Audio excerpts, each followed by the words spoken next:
अस्सलामु अलैकुम वरहमतुल्लाहि वबरकातुहू।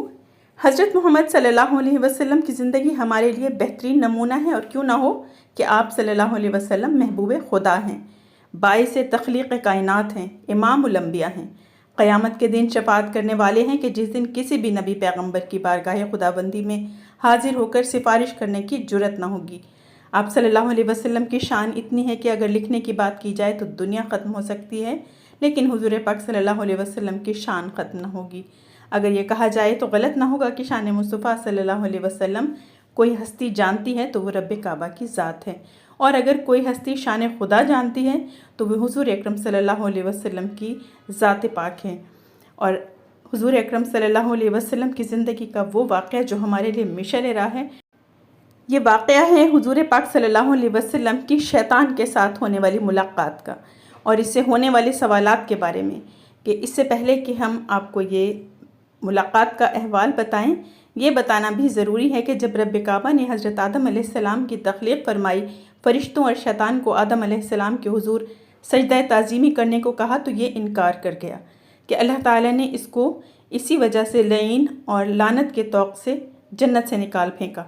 चूँकि शैतान के जन्नत से निकल जाने की वजह इंसान था, तो उस अपने हसद की आग बुझाने के लिए शैतान ने अल्लाह के बंदों को सिरात मुस्तकीम से हटाने का काम अपने ज़िम्मे ले लिया। मुख्तलिफ़ अंबिया और रसूल के दौर में उनसे मुलाकात करता रहा, उनकी कौम को तबाह बर्बाद करने के लिए उनको गुमराही में डालता रहा, कि जिसकी वजह से उन पर नहायत दर्दनाक अजाब भी आते रहे और उनका नामो निशान सफ़ाए हस्ती से भी मिटता गया। हज़रत नूह अलैहिस्सलाम से जब शैतान की मुलाकात हुई तो आपने उससे पूछा कि ए बदबख्त, ये बता कि बनी आदम के कौन से काम हैं जो तुझे और तेरे लश्कर को गुमराह करने में मुआवनत करते हैं। तो शैतान मलून ने जवाब दिया कि जब हम बनी आदम को कंजूस, मुकीम, बदख्वाह, सरकश और जल्दबाज पाते हैं तो उस पर झपट लेते हैं। जब किसी इंसान में ये तमाम आदात जमा हो जाती हैं तो हम उसका नाम शैतान यानी सरकश रखते हैं। जब हज़रत मूसा अलैहिस्सलाम से शैतान की मुलाकात हुई तो शैतान ने आप अलैहिस्सलाम से कहा कि ए मूसा, अल्लाह ताला ने आपको अपनी रिसालत के लिए मबूस फरमाया है और आपसे हम कलाम हुआ है। मैं भी खुदा की मखलूक में शामिल हूँ और मुझसे एक गुनाह सरज़द हुआ है। अब मैं तौबा करना चाहता हूँ। आप मेरे परवरदिगार के पास सिफारिश करें कि मेरी तौबा कबूल फरमाएँ। हज़रत मूसा अलैहिस्सलाम ने अल्लाह ताला से दुआ की। हुक्म हुआ कि ए मूसा, हम तुम्हारी हाजत बढ़लाएंगे। और हज़रत मूसा अलैहिस्सलाम अल्लाह के हुक्म से शैतान से मिले और कहा कि मुझे इरशाद हुआ है कि तू आदम अलैहिस्सलाम की कब्र को सजदा करे तो तेरी तौबा कबूल होगी। शैतान ने इनकार किया और गुस्से में आकर कहने लगा, जब मैंने आदम अलैहिस्सलाम को उनकी ज़िंदगी में सजदा ना किया तो मरने के बाद क्या सजदा करूँगा। फिर शैतान ने कहा कि मूसा, तुमने जो अपने परवरदिगार के पास मेरी सिफारिश की है, इसलिए तुम्हारा मुझ पर एक हक़ है।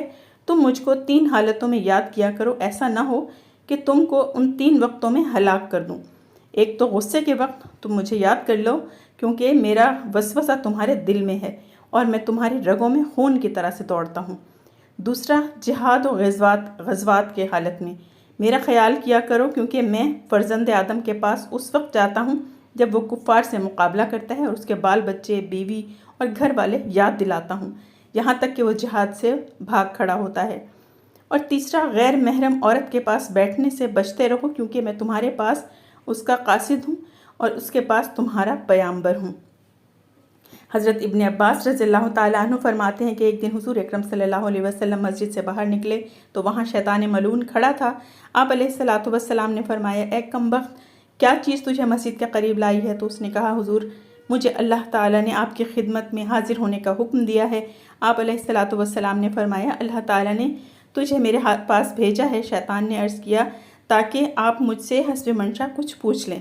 हज़रत इब्न अब्बास रज़ियल्लाहु ताला अन्हु फरमाते हैं कि पहले आप सल्लल्लाहु अलैहि वसल्लम ने उससे नमाज के मुतालिक पूछा कि ए मलून, मेरी उम्मत को नमाज बाजमात से क्यों रोकता है। अर्ज़ किया, हुज़ूर, जिस वक्त आपका कोई उम्मती नमाज बाजमात के लिए घर से निकलता है तो मुझे घेर लेता है, जब तक मैं वो वापस नहीं हो जाता। मैं इसी मर्ज़ में मुब्तला रहता हूँ। फिर आप सल्लल्लाहु अलैहि वसल्लम ने पूछा कि तू उनको इल्म दुआ से क्यों रोकता है। अर्ज़ किया कि इनकी दुआ से भी मैं अंधा और बहरा हो जाता हूँ। मुझे उस वक्त शिफा होती है जब वो फ़ारिग होते हैं।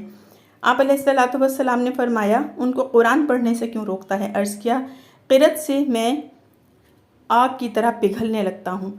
फिर आपने फरमाया, ان کو جہاد سے کیوں روکتا ہے کہ جب وہ جہاد سے نکلنے کا ارادہ کرتے ہیں، عرض کیا جب وہ جہاد کے لیے نکلتے ہیں تو اس وقت میرے قدموں میں زنجیر ڈالے جاتے ہیں یہاں تک کہ وہ واپس نہ لوٹیں۔ اسی طرح جب وہ حج کو جاتے ہیں ان کی واپسی تک میرے گلے میں طوق اور پاؤں میں زنجیر ڈالے جاتے ہیں۔ اسی طرح جب وہ صدقہ کا ارادہ کرتے ہیں تو میرے سر پر کلہاڑے چلتے ہیں جو مجھے ایسے کاٹتے ہیں جیسے لکڑیوں کو کاٹا جاتا ہے۔ اللہ تعالیٰ سے دعا کرتے ہیں کہ اپنے پیارے نبی اکریم صلی اللہ علیہ وسلم کے صدقہ وسیلہ اور جلیلہ سے ہمیں دین اسلام پر چلنے کی توفیق عطا فرمائے، شیطان کے شر سے بچنے کی توفیق عطا فرمائے، ہمارا خاتمہ بالایمان فرمائے اور جنت الفردوس میں اعلیٰ مقام و درجات عطا فرمائے۔ آمین ثم آمین۔ ویڈیو پسند آئے تو لائک اور شیئر ضرور کیجیے گا اور چینل کو سبسکرائب کر لیجیے گا۔ جزاک اللہ خیرہ۔